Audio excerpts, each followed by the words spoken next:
Subscribe करें और bell दबाएं ताकि कोई खबर रह न जाए।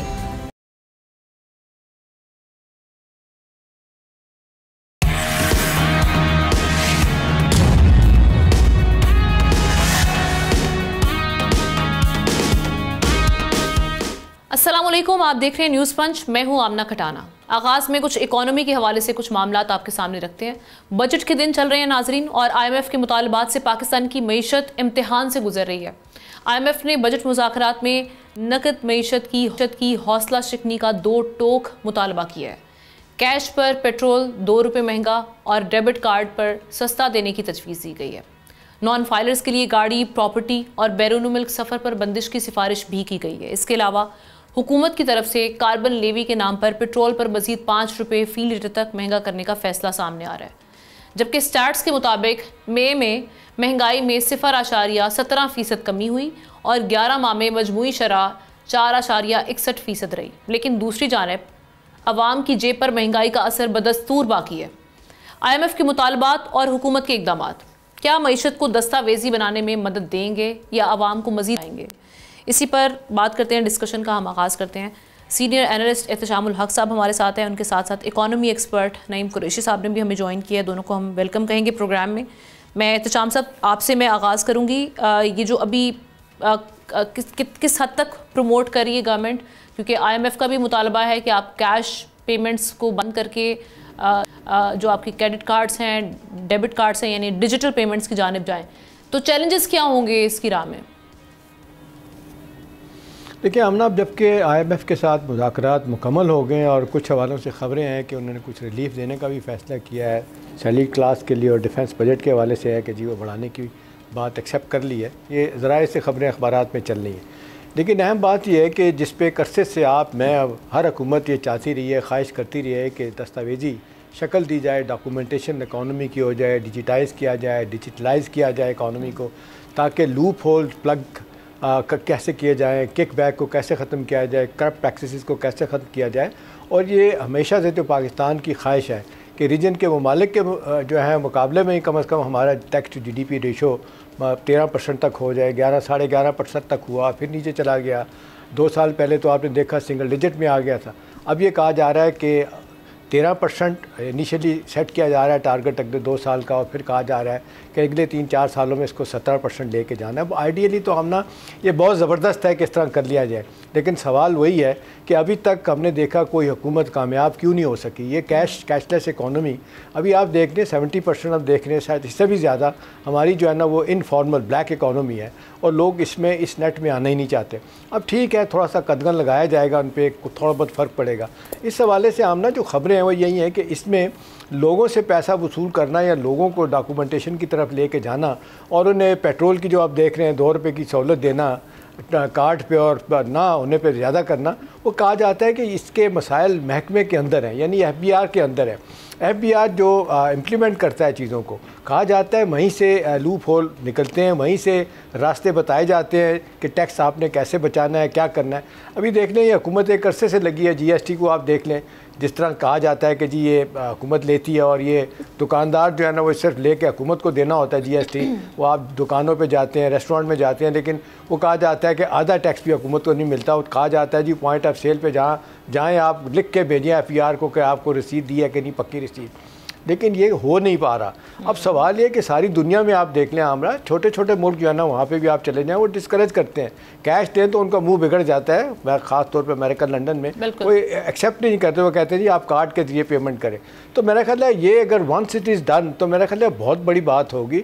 लेकिन इसके लिए मुझे चाहिए कि जिसको कहते हैं एक बहुत बड़ा भरपूर फैसला हुकूमत के लेवल पे पॉलिटिकल विल के चाहिए, और लोगों का साथ खड़ा होना। फिर इसके साथ साथ हमारी बिज़नेस कम्युनिटी जो है ना माजत के साथ आमना, वो हर दौर में जो है ना वो लूप होल तलाश कर लेती है। वो तैयार ही नहीं है ज़हनी तौर पे। मंडियों में चले जाएं, अरबों रुपया का कारोबार होता है, लेकिन टैक्स नहीं दे रहे होते। अब नतीजातन हुकूमत अगर ये कर रही है कि शुरू में, अब जिस तरह इन्होंने फैसला किया जी पेट्रोल के ऊपर ये करना है, बाय द वे ये एक और काम भी हो रहा है, और सेगमेंट ऑफ सोसाइटी से जो टैक्स नहीं मिल रहा। आपने देखा कि वो कार्बन लेवी भी लगाने जा रहे हैं 2.5 रुपये की, जिससे 45 अरब रुपया कहते हैं एडिशनल मिलेगा। अगले माली साल में कहा जा रहा है कार्बन लेवी ₹2.5 से 5 रुपये कर दी जाएगी। अब सवाल ये है कि ये क्या एफर्ट कामयाब होगा? मेरा ख्याल है IMF अगर थ्रॉटल अपना दिए रखता है आमना, और जिस तरीके से आपने देखा बड़ी मुश्किल से मुज़ाकरात हमारे मुकम्मल हुए, वरना हर दफ़ा आपने देखा कभी डिले होता था, IMF की शराइत होती थी। अब कहा जा रहा है कि IMF के लोग ये कह रहे हैं कि बड़ा सख्त रवैया है। वो कहते हैं कि नहीं भाई, ये आपका एक मेजर ब्लॉकेड है, एक जिसको कहते हैं जहाँ पे आपके मसाइल जो है ना वो बढ़ते चले जा रहे हैं, इसको प्लग करने के लिए आप इंसेंटिव भी लोगों को दें और जो नहीं कर रहे हैं उनको सजा भी दें। अब देखना ये कि हुकूमत में कितनी पोलिटिकल विल होती है, और साथ साथ हमने देखा कि इंसेंटिव के साथ साथ आमना हमारे लेजिस्लेटर माजत के साथ MNAs MPs सेंटर जो है ना, ये कोई आदमी पकड़ा जाता है तो फ़ौरन छुड़ाने के लिए चले जाते हैं, किसी का टैक्स जाता है तो उसको माफ़ कराने के लिए चले जाते हैं। FBR का चेयरमैन कहता है जी मुझ पर सबसे ज़्यादा दबाव इन लोगों का, आके MNAs MPs बैठ जाते हैं कि जी फला आदमी का टैक्स जो है ना छोड़ दें। तो मेरा ख्याल है हुकूमत के लेवल पे भी जब तक पॉलिटिकल बिल नहीं दिखाई अभी हम मैं नहीं समझता कि इसमें पॉलिटिकल बिल छोटे छोटे जब आप इंसेंटिव्स की बात करें नईम साहब, इंसेंटिव से हम ये भी एक मिसाल ले लेते हैं कि जब हम रेस्टोरेंट्स में जाते हैं, ख़ासतौर पे सिंध में, यहाँ पे एक बड़ा अच्छा कानून लागू है कि यहाँ पे जो रेस्टोरेंट्स हैं वो आपको 8% तक जो है टैक्स चार्ज करते हैं अगर आप कार्ड से, डेबिट कार्ड से वहाँ पर पेमेंट करते हैं, लेकिन अगर आप कैश पे कर रहे हैं तो आपको तकरीबन 14 या 15% इस तरह के मामला है।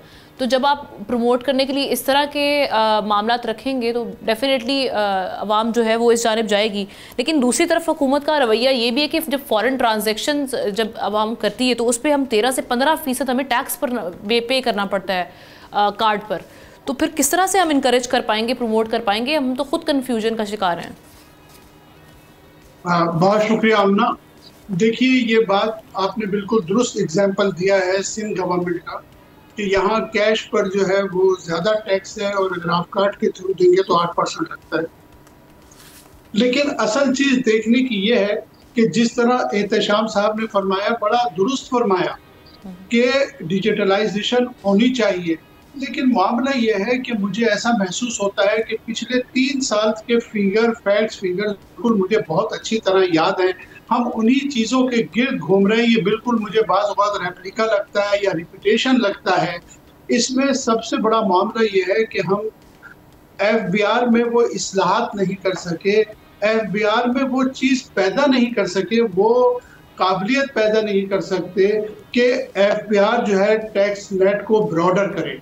जब भी वो टैक्स कलेक्ट करने की कोशिश करते हैं तो ऐसे ज़राए इस्तेमाल करते हैं कि जिससे 40-50 अरब रुपए उन्हें फौरी तौर पे मिल जाए, लेकिन उसका हकीकी निशाना जो है वो मिडिल क्लास के लोग हो जाते हैं। फॉर एग्जांपल, आप अगर पेट्रोल के ऊपर जो है वो कोई इंसेंटिव देते हैं कि जी क्रेडिट कार्ड या डेबिट कार्ड के ऊपर, तो सवाल ये कि कराची में 40 से 50 लाख मोटरसाइकिलें हैं और उनको इस्तेमाल करने वालों में से कितने फीसद के पास क्रेडिट कार्ड या डेबिट कार्ड होंगे। तो एक्चुअल बात यह है कि जब पिछले साल टारगेट सेट हो रहा था FBR का, हमने उस वक्त भी कहा था कि ये 40% का जो इजाफा है ये मुमकिन नहीं है। और आपने देखा कि अब क्या सूरत हाल है कि इस वक्त 11 महीने के बाद 1030 अरब रुपए का शॉर्टफॉल है FBR का, और वो बहुत सारी इस्लाहत जो करनी थी वो भी नहीं कर सके। FBR ने भी वेरी रिसेंटली एक फेसलेस सिस्टम शुरू किया था, फिर एक कमेटी बनाई FBR ने, वो कमेटी जो है उसने इसको एक बिल्कुल फेल सिस्टम जो है करार दे दिया, और इसके नतीजे में ना तो जो टाइम फैक्टर की बात थी कि वो कम हो जाएगा वो भी कम नहीं हुआ, और जो इजाफा होना था रेवेन्यू में वो भी नहीं हुआ, बल्कि 1030 अरब रुपए का शॉर्टफॉल हुआ इस सिस्टम के बावजूद भी। तो असल बुनियादी बात ये है कि FBR माजद के साथ नईम साहब एक और एलिमेंट भी है, नईम साहब एक और एलिमेंट भी है। हुकूमत को क्या, हर हुकूमत ये करती है कि इनडायरेक्ट टैक्सेस बढ़ाने की बात करती है, बट डायरेक्ट टैक्सेस जो है ना वो लगाएं जो 2-3 हो सकते हैं। इनकम टैक्स हो सकता है, GST हो सकता है, इसी तरह को आप वेल्थ टैक्स है, वैल्यू एडिशन करना चाहते हैं, वैल्यू एडिड टैक्स है। अब इसमें क्या मसला है? आपको क्या लगता है कि हुकूमत को ये आसान लगता है कि जी आप बैठे बिठाए आप 100 रुपये का अपना क्या कहते हैं वो डलवाएँ अपना क्या कहते हैं इसमें कैश का फ़ोन में, तो वो 30 रुपये उस पर कट जाते हैं। आपके पास ऑप्शन ही नहीं है। तो आपको क्या लगता है कि हुकूमत की क्या मजबूरी है? या ये कि नाकामी है, FBR नए टैक्स पे तलाश नहीं करता, नई रिसोर्स मोबिलाइजेशन की तरफ नहीं जाता, सर्विस सेक्टर को ब्रॉडर नहीं करता, नतीजतन जो लोग फंसे हुए हैं बस उनसे टैक्स लेना है उन्होंने। बिल्कुल यही पॉलिसी है, आपने बिल्कुल सही फरमाया है कि FBI हमेशा ऐसे ही तरीके ढूंढता है कि किसी के जिम्मे लगा दो, वो हमें कनेक्ट करके दे दे। यही तरीक़ाकार है। आप ये देखिए कि पिछले 3 साल से हम FBI की इस्लाहात की गुफ्तगू कर रहे हैं, लेकिन जो इस्लाहात भी की गई वो भी बिल्कुल नाकाम रही। ब्यूरोक्रेसी के जो तरीक़ाकार है वो बिल्कुल फरसुदा है। वेरी रिसेंटली वर्ल्ड बैंक की रिपोर्ट के मुताबिक उन्होंने कहा कि मौजूदा टैक्स के निज़ाम में इतनी सख्त ही नहीं है। ये जो आप फरमा रहे थे कि टैक्स टू GDP जो है, जो 17-18% हो तो बड़ा मुनासिब है, जो दुनिया में जिस तरह होता है, लेकिन हकीकत ये है कि उसकी एफर्ट्स नहीं की जाती। दूसरी बात ये है कि ये बात बड़ी नुमायां होकर सामने आ रही है। अब थोड़ी सी मैं डिफरेंट बात करना चाहता हूँ, वो ये कि ये बात आहिस्ता आहिस्ता बिल्कुल सामने आ गई है कि एक हमारी जो अरिस्टोक्रेसी है, जो इशराफिया है, वो टैक्स देने पे राजी नहीं है और उनसे टैक्स वसूल करने का कोई तरीक़ाकार जो है ना वो एडॉप्ट नहीं किया यार ने, या हुकूमत भी उस मामले में हमें संजीदा नजर नहीं आती। आप एग्रीकल्चर टैक्स की मिसाल ले लें, आपके सामने है कि जनवरी में तय हुआ, फिर उसके बाद उसको जुलाई पे डाल दिया और अभी तक उसका कोई तरीक़ाकार जो है ना वो वज़ा नहीं हुआ। अब हमारी पोजीशन ये है कि लास्ट टाइम जब 1500 अरब का तरक्याती बजट था, हमने तब भी यही कहा था कि इसको 1000 से ज्यादा नहीं होना चाहिए। फिर 250 अरब रुपए 2 मरतबा लेस किए गए, अब 1000 रुपए फिर तय किए। लेकिन आप देखिए कि IMF के कहने के बावजूद हुकूमत जो है वो सूबों की कई प्रोजेक्ट चला रही है, सूबों की जो वजारतें वो खत्म नहीं कर रही। 18,000 में हमें कुछ बचेगा नहीं। ठीक, आपका पॉइंट है एहतशाम साहब। एक ये भी चीज़ FBI के किरदार पर तो हम बात करें, अगर हम हुकूमत के भी कुछ जो वो इकदाम कर सकते हैं उन पर भी बात करें, तो जब हम डिजिटलाइज करने की बात करते हैं इकोनॉमी का या कैशलेस बनाने की बात करते हैं, तो हमारा अर्बन एरिया में तो हम देख रहे हैं फिर भी एक्टिवली लोग इस जानिब जा रहे हैं, लेकिन रूरल एरिया में एक जो डिजिटल इंफ्रास्ट्रक्चर है उसकी कमी, उसको कैसे बेहतर बनाया जा सकता है, उस पर क्या हुकूमत कोई काम कर रही है? आपको कुछ दिखाई दे रहा है? हमने उस पर काम इसलिए नहीं हो रहा कि उनका ख्याल है कि ये रूरल इकॉनमी जो है हमारी, अगरचे एग्रीकल्चर इकॉनमी को छोड़ दिया जाए तो कहा जाता है बहुत ही छोटे काम करने वाले लोग हैं, छोटे किसान हैं, उनको तो पढ़ना लिखना भी नहीं आता, वो तो अपना जिसको कहते हैं चेक बुक पे भी साइन करके मुश्किल से पैसे निकलवाते हैं, तो वो कहते हैं उसका हुजम इतना ज़्यादा नहीं है। अब जिस तरह अब अर्बनाइजेशन है बहुत तेज़ी के साथ हो रही है, तकरीबन 80% अगर आप निकाल दें ज़राअत का इनकम टैक्स जो नहीं मिला, तो अब तकरीबन ये 80% से ज़्यादा है जो है ना वो बड़े बड़े शहर हैं जहाँ पे आप देखते हैं कि अपना सिस्टम आप नाफिज करते हैं और जो भी आप आदाब मुकर्रर करते हैं कि आपने कैसे डॉक्यूमेंटेशन करनी है, कौन से नए सेक्टर जो है उनको लेके आना है टैक्स नेट में। मेरा ख्याल है वहाँ पे ज़रूरत है कि जहाँ इंसेंटिव दें वहाँ पे मेरा ख्याल है हमने रिवॉर्ड एंड पनिशमेंट के बगैर कुछ भी नहीं हो सकता। अभी आप देखने होता क्या है, कोई कितना भी बड़ा टैक्स चोर होता है उसको फाइनली क्या करते हैं कि जी थोड़े से बजाय इसके कि उसको अंदर करने के, जैसे सारी दुनिया में होता है, उस पर पेनल्टी डाल के पैसे डाल के उसको छोड़ा दिया जाता है, या महकमे के अंदर से इसको लाइन दे दी जाती है कि जी आप ये कर लें, हम आपको बताते हैं कि मामला कैसे होगा, कुछ हमें पैसे दे दें, हम आपका टैक्स ख़त्म करवा देते हैं या आपकी माफ़ी करवा देते हैं। यही एक अदारा है जो आपको टैक्स कलेक्ट करके देगा। अगर ये ठीक नहीं होगा तो हम ना आप और मैं हमेशा फंसे रहेंगे। जी बिल्कुल ठीक है, thank you so much. Naeem Qureshi साहब आपका शुक्रिया अदा करेंगे, एहतशाम साहब साथ ही रहेंगे, ब्रेक के बाद वापस आएंगे, मजीद बात करेंगे। इस वक्त जो पाकिस्तान इंडिया एक क्लैश हुआ उसके बाद जो अब डिप्लोमेसी की क्या सूरत हाल है, क्या उस पर अब तक पेशरफ्त हुई है, उस पर हम डिस्कस करेंगे।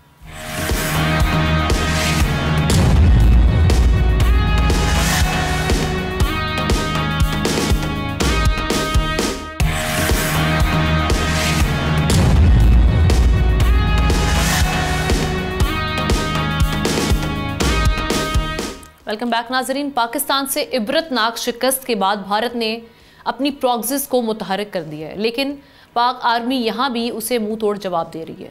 DG ISPR के मुताबिक बलूचिस्तान में सिक्योरिटी फोर्सेस ने 2 कार्रवाइयाँ की जिसमें फितनतुल हिंदुस्तान के 7 दहशतगर्द को जहन्नुम वासिल कर दिया गया। जबकि अगर हम डिप्लोमेटिक फ्रंट पर बात करें तो भारत के झूठे प्रोपेगेंडे का, फॉल्स प्रोपेगेंडे का जवाब देने के लिए बिलावल भुट्टो की क़यादत में पाकिस्तानी वफ्द इस वक्त अमेरिका में मौजूद है। बिलावल भुट्टो ने जंग बंदी सीज़ फायर की कोशिशों में सहूलत पर डोनाल्ड ट्रंप प्रेसिडेंट US उनका शुक्रिया अदा किया। और इसके साथ साथ हम ये देख रहे हैं कि इस्लामी ममालिक की तंजीम OIC ने खित्ते में अमन व सलामती पर तशवीश जाहिर करते हुए UN के चार्टर और इंडस वाटर ट्रीटी के एहतराम पर जोर दिया है। भारत को एक और बड़ा झटका नाजरीन हम देख रहे हैं 7 समिट जो होने जा रहा है उसने लगाया है, जिसमें भारत बतौर मेहमान खुसूसी शिरकत करता रहा है। लेकिन इस बार कनाडा में होने वाले इजलास में भारतीय वज़ीर आज़म को शिरकत की दावत ही अभी तक मौसूल हुई। इसी हवाले से बात करते हैं, एहतशाम साहब ही हम उनका तजिया लेंगे। एहतशाम साहब, 15 से 17 जून, सबसे पहले मैं इसी पर बात करूँगी। बड़ी शर्मिंदगी सुबकी भी है। अब ऑल्दो इंडियन साइड ये क्लेम कर रही है कि अगर आए भी तो तब भी हम इंटरेस्टेड नहीं हैं इस हाई प्रोफाइल विजिट का, जब तक अनटिल और अनलेस हमारे कनाडा के साथ मामला ठीक नहीं हो जाते। क्योंकि कनाडा के साथ भी आपको पता है कि माजी में क्या हालात रह चुके हैं। वहाँ पे भी एक्स्ट्रा जुडिशल किलिंग्स, वहाँ पे भी इन्होंने अपनी दहशत गर्दी की और वहाँ से जो सारे मामलात बने। किस तरह से देख रहे हैं अब ये दुनिया को कहीं ना कहीं इदराक भी हो चुका है, जाहिर सी बात है G7 समिट में जो बाकी ममालिक होंगे बड़े बड़े, जब वो भी देखेंगे कि इनविटेशन नहीं गया तो वहाँ पे भी किरदार पर उंगलियाँ उठेंगी भारत के। आमना लाइटर नोट पे अगर हम शुरू करें तो आज का आपने देखा होगा शायद एक अंग्रेज़ी अखबार का एक बड़ा अच्छा कार्टून है। वो दिखाया गया है कि शशि थरूर जो इंडियन डेलीगेशन को लीड कर रहे हैं वो बैठे हुए हैं राफेल जहाज़ में, उसको पायलट कर रहे हैं, पायलट बने हुए हैं। और थोड़े से फासले पे बिलावल भुट्टो जरदारी J-10C पे बैठे हुए हैं, वो पायलट बने हुए हैं और वो थोड़े से फासले पे हैं। मतलब ये इतना सिम्बॉलिक है और सेल्फ एक्सप्लेनेटरी है कि वहाँ पे क्या हुआ। देखिए अब हो क्या रहा है हमने देखें G7 कंट्रीज़ की आपने बात की, बहुत ही बड़ा फोरम है, इंपॉर्टेंट फोरम है, हिंदुस्तान इसका मेंबर बना है और इसका ख्याल है कि हर दफ़ा अपनी बात इनसे मनवा लेंगे। अभी देखें, एक तो यह है कि इनकी किस्मत बुरी कि वो बारी इस्तीफ़ा कनाडा की आ गई कि वो हाउस अपना लीड कर रहे हैं, इसको उनके मुल्क में हो रहा है ना। तो उन्होंने अभी इंडियन कहते हैं कि हमें अगर इनविटेशन मिल भी जाता है तो मोदी साहब वहाँ पे नहीं जाएंगे। सवाल तो ये है कि जी आमतौर पे तो बहुत पहले ये सारा काम हो जाता है, अभी तक सारे मुल्कों को इनविटेशन चला गया है, वो तैयारी कर रहे हैं और ये इनका नाम ही नहीं कहीं पे। तो मेरा ख्याल है ये बहुत बड़ी ह्यूमिलिएशन है, आमना फ्रस्ट्रेशन है, आइसोलेशन की तरफ ये निशानदेही करती है बात। अब दो चीज़ें बड़ी इंपॉर्टेंट हैं कि जिन जिन जगहों पर ये गए हैं, शशि थरूर साहब आप देख लें अमेरिका में तो बहुत बुरा हो रहा है। और मैं आमना एक बड़ी खबर आपको दूं, वहाँ पे अमेरिका के कुछ कांग्रेसमैन से जो उनकी मुलाकात हुई है, उन्होंने कुछ लोगों ने इनसे सवाल किया कि भाई आपने ये जो कुछ किया है, अगर आपको इसका आपने एस्टिमेट ही नहीं किया था, आपने प्रॉपर्ली अपने ऑप्शन वे नहीं किए थे, तो आपने इन सो मेनी वर्ड्स ये कहा गया कि आपने पंगा क्यों लिया। आपको पता था कि आपकी मार लगेगी तो आपने ये इनिशिएटिव क्यों लिया, अब आप हमारे पास आ गए। और फिर साथ साथ ये भी सवाल उठाया जा रहा है कि आप हमारे प्रेसिडेंट को एम्बैरस करने की कोशिश कर रहे हैं, जो 9 दफ़ा कह चुके हैं जंगबंदी हमने करवाई। और फिर बार बार सवाल हो रहा है कि मार्को रूबियो को कब फ़ोन किया था, टाइम दे रहे हैं उनको कि मोदी ने फ़ोन किया था, JD वैंस को फ़ोन किया था मोदी ने। उसके बाद फिर जब हरकत में आए थे अपना मार्को रूबियो और फिर उन्होंने जंगबंदी का सिलसिला और फिर मार्का वो जुमला मुझे तरह याद है कि जब पाकिस्तान के एक अहम शख्सियत ने मार्को रूबियो से बात की थी और कहा था कि देखें आपके कहने के मुताबिक हमने रिएक्ट नहीं किया तो हम अब रिएक्ट करेंगे, तो उन्होंने आगे से कहा take your turn and inform me I will get it stopped, यानी वार को मैं ख़त्म करवा दूँ। फिर उन्होंने वही किया और फिर जिस तरीके से माफ़ी मांग के आपने तरले मिनते करके जंग बंद करवाई, आप पीछे हट रहे हैं। तो ये विजिट इतना काउंटर प्रोडक्टिव है आमना शशि थरूर वाला कि कहा जा रहा है कि शशि थरूर भी एम्बैरस हैं। एक तो आप देख दें कांग्रेस से उनका ताल्लुक है, कांग्रेस के लोग नाराज हैं। OIC का जो ये बयान आना कि UN चार्टर के मुताबिक मामले को देखा जाए, उस पर उन्होंने हमने देखा कि स्ट्रेस दिया है, तो ये भी कहीं ना कहीं नाकामी है इंडिया के नैरेटिव की, जो मामला तो उन्होंने पहलगाम अटैक से स्टार्ट किए। और फिर शहबाज शरीफ साहब प्राइम मिनिस्टर का भी जो आज की स्टेटमेंट है कि हम कहीं भी दुनिया में आप मुज़ाकरात रखना चाहते हैं, पाकिस्तान उसके लिए विलिंग है, और वो हम कश्मीर इशू हो, चाहे ट्रेड हो, चाहे टेररिज्म हो, चाहे वाटर हो, सब पर बात करने के लिए तैयार हैं। सो एक हम देख रहे हैं कि एक जो फरीक है वो बात से भाग रहा है और फिर उसका जो नैरेटिव है उसको प्रूव भी नहीं कर पा रहा। अब ना देखिए, ये पहलगाम जो है ना बहुत से हवालों से ये ब्लेसिंग इन डिस्गाइज भी हमारे लिए साबित हुआ है। अभी आप देख लें कि एक मुद्दत से, मुझे कहने में कोई आर नहीं है, मैं आम सिटीज़न के तौर पे बात कह सकता हूँ कि OIC का प्लेटफॉर्म जो है ना वो कश्मीर की बात ही करनी छोड़ दी थी। इसका जिक्र ही नहीं होता था कि ये कश्मीर रेजोल्यूशन जो है ना, ये अपना कश्मीर डिस्प्यूट ये यूनाइटेड नेशन की 2 बड़ी करारदादों के रोशनी में मंजूर किया जाए, तय किया जाए, ये होता ही नहीं था। अभी आप देख लें OIC का ये कहना है, कुछ लोग कह रहे हैं कि ये पिछले दिनों जो अरब लीग का इजलास हुआ वहाँ पे भी इस तरह की बातें हुई हैं। देखिए अब इनको ख्याल आ रहा है कि भाई पाकिस्तान को हमने नेगलेक्ट किया था, अल्टीमेटली हमारे रेस्क्यू के यही आएंगे। दूसरी बात हमने ये कि इस वक्त सूरत जितनी, और बाय द वे आप देख लें चाइना और सऊदी, अब चाइना और टर्की ये हमेशा कश्मीर के मौक़िफ़ पे पाकिस्तान की बड़ी भरपूर सपोर्ट करते हैं। अब मानना पड़ेगा न्यूट्रलाइज़ कर दिया था हिंदुस्तान ने, यूएई को भी, सऊदी अरब को भी, कुवैत वगैरह को। बहरहाल आप देखें 18 साल के बाद कुवैत में आप ना हमारे ओवरसीज़ अपने पाकिस्तानी वर्कर पे जाने पे पाबंदी थी, उन्होंने पाबंदी उठा दी है। अब हिंदुस्तानी लोग ये भी रो रहे हैं कि हमारी सफारतकारी की नाकामी है कि वो OIC के ममालिक को, ख़ास तौर पर मिडल ईस्ट के ममालिक major player UAE, Qatar, Saudi Arab, Kuwait, ये भी पाकिस्तान की तरफ दोबारा जा रहे हैं। जंगल का कानून नहीं है कि आप उठानी पड़ रही है, वर्ल्ड ऑर्डर जो है वो बिल्कुल बर्बाद करके रख दें। कोई कुछ भी आप खुद से एक चीज़ क्रिएट करें और उसके बाद सामने वाले पे इल्ज़ाम लगाकर और फिर मामला उन पर अटैक करने की कोशिश करें। Thank you so much Ehtesham साहब, आपने बड़ा हम तज्जिया इस पर पेश किया। Moving on to our next story नाजरीन, जो अभी हम कराची में सिचुएशन देख रहे हैं, अर्थक्वेक के जो ट्रेमर्स बार बार आ रहे हैं और ये सिलसिला अब थमने का नाम नहीं ले रहा, इसकी वजह क्या है ये भी जानने की कोशिश करेंगे, लेकिन डिटेल्स आपके सामने रखते हैं। सुबह 6:41 पर आज एक और झटका महसूस किया गया जिसकी शिद्दत 3.2 रिकॉर्ड की गई। जलजले का मरकज़ कोरंगी के जुनूब मगरिब में 29 किलोमीटर दूर और गहराई 10 किलोमीटर थी। चीफ मेट्रोलॉजिस्ट के मुताबिक लांडी फॉल्ट लाइन की सरगर्मी इन जलजलों की असल वजह है। ये फॉल्ट लाइन कई दहाइयों बाद मुतहरिक हुई हैं और अब तवानाई के आहिस्ता अखराज के मरहले में है। माहिरीन के मुताबिक मजीद झटकों का इम्कान अगले एक हफ्ते तक बरकरार रह सकता है, लेकिन अहम सवाल ये कि क्या कराची के इंफ्रास्ट्रक्चर में मुमकिन बड़े जलजले का सामना करने की सलाहियत मौजूद है या नहीं, और इस वक्त जो खौफ व हरास पाया जा रहा है इस सिचुएशन पर भी हम बात करते हैं। हमें ज्वाइन किया डॉक्टर अदनान खान ने, जियोलॉजिस्ट हैं। Thank you so much doctor साहब, आपने वक्त निकाला। डॉक्टर साहब, ये जो अभी हम देख रहे हैं मल्टीपल लो इंटेंसिटी अर्थक्वेक्स जो अभी कराची शहर को हिट कर चुके हैं, इसमें जो हाईएस्ट मैग्नीट्यूड का अब तक 3.6 मेजर किया गया है, तो इससे ज़ायद एक तो ये हो क्यों रहे हैं, क्यों बार बार हम देख रहे हैं कि बहुत कम ड्यूरेशन में लाइक 24 आवर्स में बहुत सारे फील किए गए, फिर नेक्स्ट 24 आवर्स में उससे भी ज़्यादा हमने देखा सिचुएशन। अभी मज़ीद कितने ट्रेमर्स और आ सकते हैं मुमकिन तौर पर, और साथ ही साथ ये भी बताइएगा कि कोई मैसिव या कोई मेजर अर्थक्वेक तो नहीं हो सकता, उसके कितने चांसेस हैं? बिस्मिल्लाहिर्रहमानिर्रहीम। देखिए, सबसे पहले तो ये जो अर्थक्वेक है कराची पैसिफिक प्लेट मार्जिन पे मौजूद है, लिहाजा मेजर अर्थक्वेक के यहाँ कोई चांसेस नहीं है, ये बात तो क्लियर है।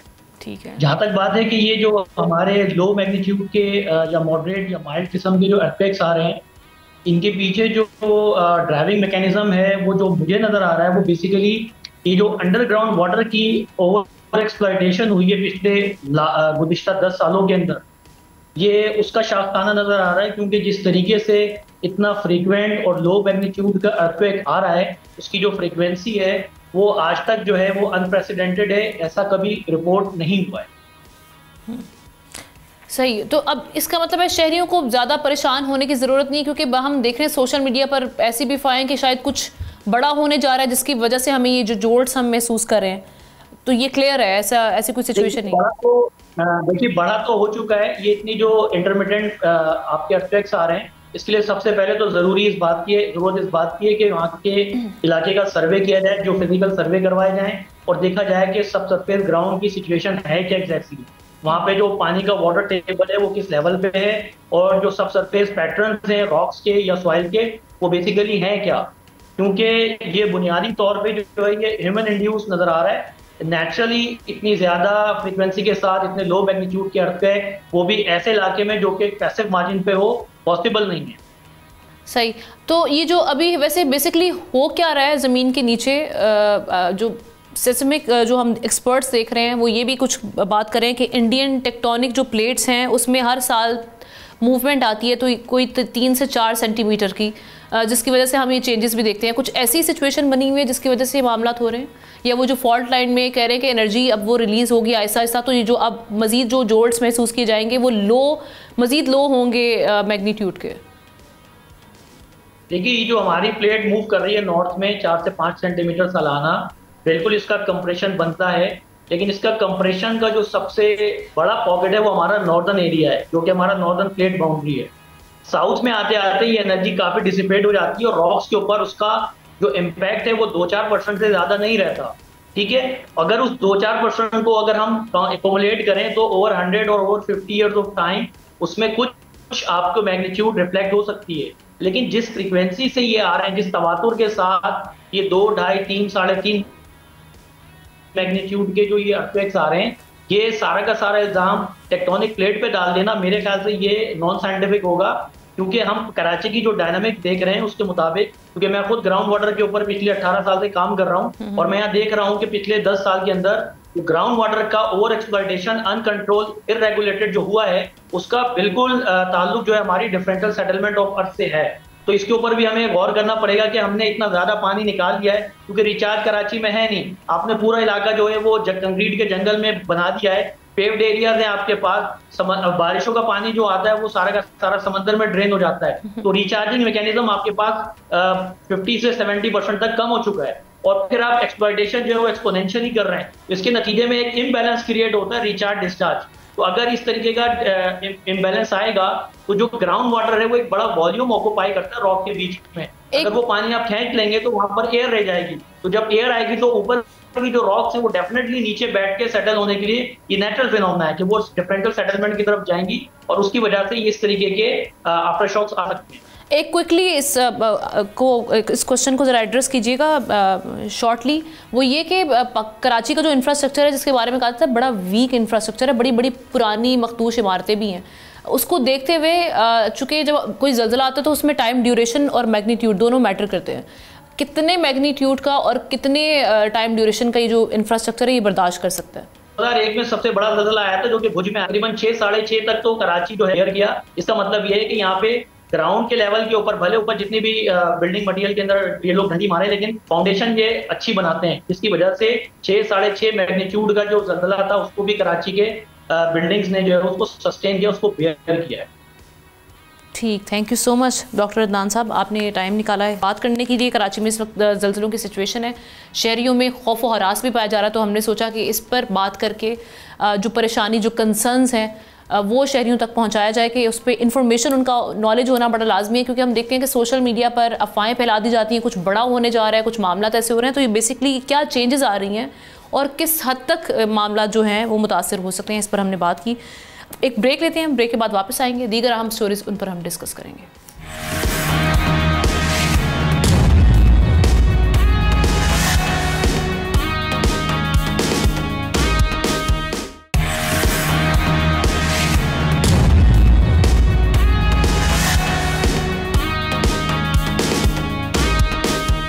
तो जहां हम नाज़रीन अभी ज़ल्ज़ले की बात कर रहे थे कि क्या रीज़न्स हैं, क्या मामलात हैं, वहीं पर हम ये देख रहे हैं कि इस ज़ल्ज़ले की सिचुएशन में कराची की तारीख में पहली बार मलीर जेल से 216 कैदी जेल तोड़कर फरार हो गए। इन कैदियों ने ज़ल्ज़ले के झटकों का फ़ायदा उठाकर बैरक के दरवाजे तोड़ दिए, इमलाक को नुकसान पहुँचाया। अब इस सिलसिले में इन्वेस्टिगेशन शुरू हो चुकी है, 138 कैदी ताहाल मफरूर हैं।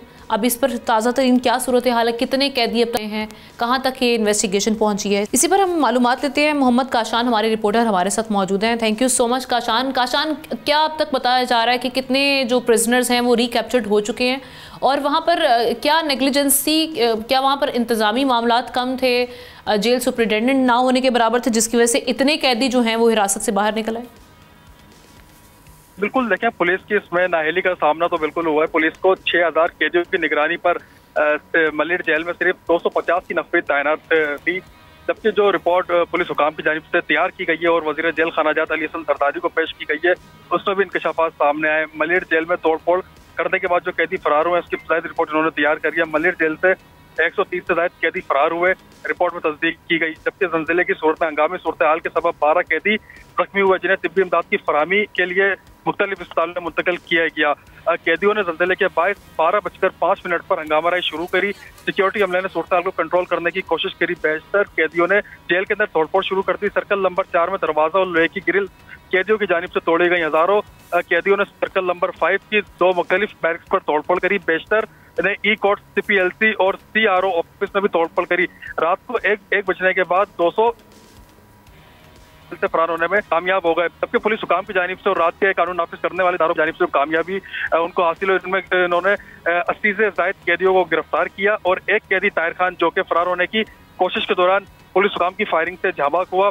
जेल सुपरिटेंडेंट ने अपनी रिपोर्ट में बड़ा इंकशाफ भी किया। कैदियों ने 12:05 पर हंगामा शुरू करी और 1:30 पर तमाम कैदी फरार हो गए। 1.5 घंटे के दौरान जेल इंतजामिया कोई हिकमत अमली ना बना सकी, जबकि ना इजाफी पुलिस तलब कर सकी। इसी हवाले से कई सवाल उठ गए, लेकिन सिंध गवर्नमेंट की जानिब से तहकीकाती कमेटी बनाई गई। उस तहकीकाती कमेटी की रिपोर्ट के बाद अब से कुछ देर पहले वजीर जेल खानाजात की जो रिपोर्ट पेश की गई थी, उसमें IG जेल खानाजात काजी नजीर अहमद को ओहदे से हटा दिया गया है। और ये मुअत्तल तो कर दिया जाता है, इंक्वायरी कमेटीज भी बनती हैं, लेकिन हमें पता है कि ये सिर्फ फॉर द टाइम बिंग ये मामलात होते हैं, लेकिन उसके बाद फिर कोई ऐसे वाक़यात काशान हो जाते हैं।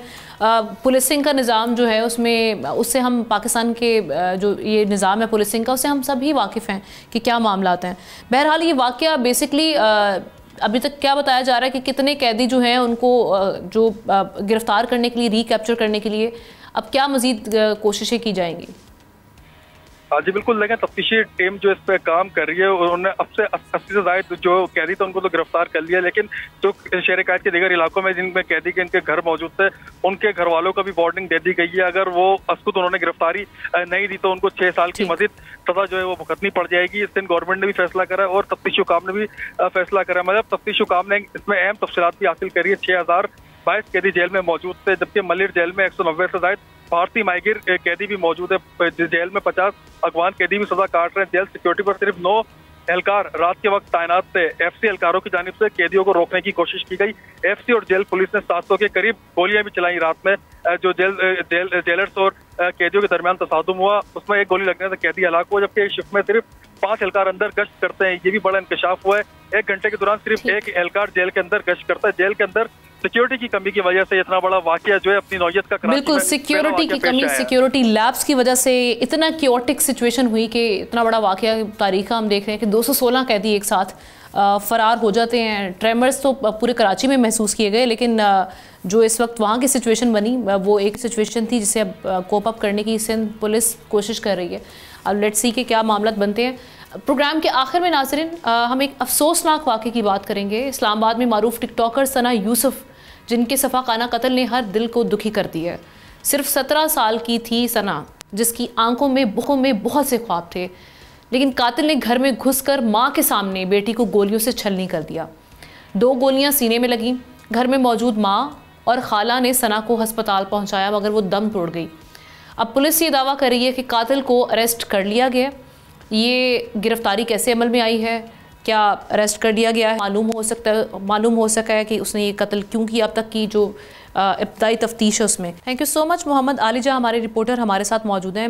आलिजा, पुलिस ये क्लेम कर रही है कि जो मुलजिम है उसको गिरफ्तार कर लिया गया है, एक तो ये कंफर्म कीजिएगा। दूसरा, IG इस्लामाबाद साहब ने आज प्रेस कॉन्फ्रेंस भी की है, मुलजिम को सजाए मौत दिलवाने की कोशिश करेंगे, ये उनका बड़ा स्टेटमेंट हम देख रहे हैं क्या आया है। लेकिन हुआ क्या बेसिकली, अब तक इब्तदाई तहकीकात में मालूम क्या हो सका कि क्यों ये कत्ल किया गया, कौन था ये शख्स, इस जो बच्ची से इसका ताल्लुक क्या था? देखिए आमना, बहुत शुक्रिया। आपको ये बताते चलें कि IG इस्लामाबाद से और DIG ऑपरेशन से हमारी मुलाकात भी हुई है, बहुत अहम प्रेस कॉन्फ्रेंस की है।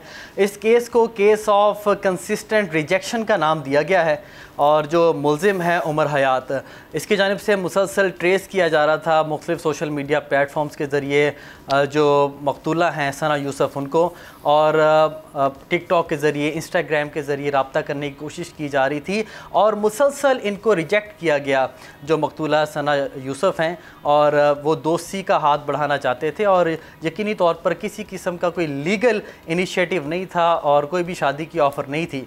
और ये जो मुलजिम है उमर हयात, ये मैट्रिक फेल है और ये इसका ज़रिया मुआश भी कुछ नहीं है। और इसकी एज क्या है बेसिकली? इसकी एज 22 से 23 साल के दौरान बताई है। IG इस्लामाबाद का ये कहना है। और इसको ट्रेस करने के लिए इस्लामाबाद पुलिस की जानिब से 7 टीमें तश्कील दी गई थी और 100 से ज़ायद मकामात पर छापे मारे गए। फैसलाबाद और जड़ावाला में भी मुख्तलिफ छापे मारे गए। तो IG इस्लामाबाद का ये कहना था कि हमारे लिए एक टेस्ट केस था और वज़ीर दाखिला मोहसिन नकवी बहुत माइन्यूटली इसको ऑब्ज़र्व भी कर रहे थे। यही वजह है कि जब उन तक ये खबर पहुँची है कि मुलजिम तक रसाई हासिल हो गई है तो उन्होंने फिर ट्वीट भी किया और वफाकी पुलिस की कारकर्दगी को रहा भी। लेकिन आज IG इस्लामाबाद से हमने ये सवाल भी किया वहाँ पर कि सेफ सिटी कैमराज यहाँ पर नस्ब हैं, फैसलाबाद से वो मुलजिम इस्लामाबाद के इलाके G13 में आ जाता है, तो how come it is possible कि उसको दरमियान में किसी जगह पे रोका नहीं गया, किसी जगह पे उसकी चेकिंग नहीं की गई। तो आप सर्वेलेंस के निज़ाम को बेहतर बनाएं, क्योंकि इस्लामाबाद पुलिस की जो अप्रैल 2024 से लेकर 2025 तक की कारकर्दगी है उस पर बड़ा सवालिया निशान है। मैं चाहूँगा कुछ फिगर्स आपके साथ शेयर करूँ। और 2024 से 2025 तक 209 अफराद वफाकी दारुल-हुकूमत इस्लामाबाद में कत्ल हुए हैं। गैंग रेप के 23 केसेस मिसाली पुलिस की कारकर्दगी पर बड़ा सवालिया निशान खड़ा कर रहे हैं। और 985 में से महज 302 मुल्जिमान को वफाकी पुलिस गिरफ्तार कर सकी है। तो आज हमने उनसे ये सवाल भी किया कि ये मुल्जिम आया वफाकी दारुल-हुकूमत में, उसने एक मासूम बच्ची को एक अंदोहनाक तरीके से कत्ल का निशाना बनाया, उसके बाद वो वापस चला गया फैसलाबाद। और तो कुछ पुलिस का क्या बताना, कुछ ऐसी डेथ थ्रेट्स इस बच्ची को सोशल मीडिया के थ्रू इस शख्स की जानिब से मौसूल हो रही थी जिससे उसने आगाह किया हो, कोई ऐसी कंप्लेन फाइल की हो? देखें, इस हवाले से IG इस्लामाबाद का ये कहना है कि जो मुल्जिम हैं वो जाते हुए जो मकतूला है उनका मोबाइल भी अपने हमरा ले गया था फैसलाबाद। उसकी कोशिश ये थी कि जितना भी डाटा है उसको डिलीट कर दिया जाए, लेकिन जब उसको गिरफ़्तार किया गया है तो जो आला वारदात था वो भी उससे ले लिया गया, साथ ही साथ जो मकतूला का मोबाइल फ़ोन है वो भी लिया गया है। साथ ही साथ जो उसके मोबाइल से अब तक की जो तफसीलात सामने आ सकेंगे उसका ये है कि उसकी जानिब से मुसलसल रब्ता किया जा रहा था सना यूसुफ के साथ और रीच आउट करने की कोशिश की जा रही थी और उसको किसी किस्म का ग्रीन सिग्नल नहीं मिला और वो फ्रस्ट्रेशन में आके उसने ये इकदाम उठाया है, क्योंकि उसको मुसलसल रिजेक्ट किया जा रहा था। तो ये बुनियादी तौर पर वजह है। और IG इस्लामाबाद, और ये अरेस्ट कहाँ से अमल में लाई गई है, कहाँ से? इस्लामाबाद से ये अरेस्ट? फैसलाबाद से ये इसको फैसलाबाद से अरेस्ट किया गया है और कुछ ही देर में वो इस्लामाबाद मुंतकिल कर दिया जाएगा। CIA इस्लामाबाद ने ये कार्रवाई अमल में लाई है और जब ये वाक़या पेश आया गुज़िश्ता रोज़ 5 बजे, तो उस वक्त जो मकतूला है उसके वालिद और भाई वो घर पे मौजूद नहीं थे और उनकी एक रिश्तेदार चित्राल से आई हुई थी, वो उनकी वालदा के हमरा मौजूद थी और उनका ये कहना है कि जो ही मुल्जिम को हमारे सामने लाया जाता है तो हम उसको देख के उसकी शनाख्त भी कर सकते हैं, क्योंकि हमारे सामने उसने ये वाक़या अंजाम दिया और हम उसको रोकते रहे और जब हमने उसको रोका तो उसने फिर हमारे पर भी गन तान ली। नतीजतन हम फिर वहाँ पर बिल्कुल क्लूलेस हो गए, फिर वहाँ से फ़रार हो गया। उसके बाद आपने देखा होगा उसकी CCTV फुटेज भी सामने आई है जिसमें वाज़ेह तौर पर देखा जा सकता है कि वो कत्ल करने के बाद वहाँ से भाग रहा है और राह फरार इख्तियार कर रहा है। Thank you so much Mohammad Ali जा, इस वाक़े की तफसीलात से आपने हमें आगाह की। इस पर मज़ीद भी इस पर आने वाले प्रोग्राम्स में क्या डेवलपमेंट हो रही है इस केस पर वो हम लेते रहेंगे। लेकिन प्रोग्राम में के आखिर में मैं इस चीज़ पर ज़रूर ज़ोर डालना चाहूँगी इस बात पर कि जब कोई ऐसी सिचुएशन पेश आती है तो ऑब्वियसली वो फैमिली सफ़र कर रही होती है और फिर उस पर आपके ऐसे दिल खराश किस्म के या ऐसे हर्टफुल कमेंट्स जो हैं वो मुतासरा फैमिली को मज़ीद गम में मुब्तला कर देते हैं। मैं देख रही हूँ सोशल मीडिया पर उसी बच्ची के अकाउंट पे जाकर लोग अजीब अजीब से कमेंट्स कर रहे हैं, विच इज़ absurd, क्योंकि ऑब्वियसली एक क्या तफसीलात हैं इससे हम आगाह नहीं थे, लेकिन हमने कोशिश की अपने रिपोर्टर के थ्रू कि कंसिस्टेंट रिजेक्शन का ये मामला था, लेकिन लोग उसको क्योंकि वो एक पब्लिक फिगर बन चुकी थी उस पर जाकर तनकीद कर रहे हैं। तो कोशिश कीजिए कि अपनी ज़ुबान से और अपने अफ़ाल से, यानी किसी अमल से दूसरे को आप हर्ट ना करें। प्रोग्राम के आखिर में हमें इजाज़त दीजिए, हमने ये इस हवाले से बात की, इंशाल्लाह आने वाले प्रोग्राम्स में भी बात करेंगे आपसे, इंशाल्लाह आप कल मुलाकात होगी। अल्लाह हाफ़िज़।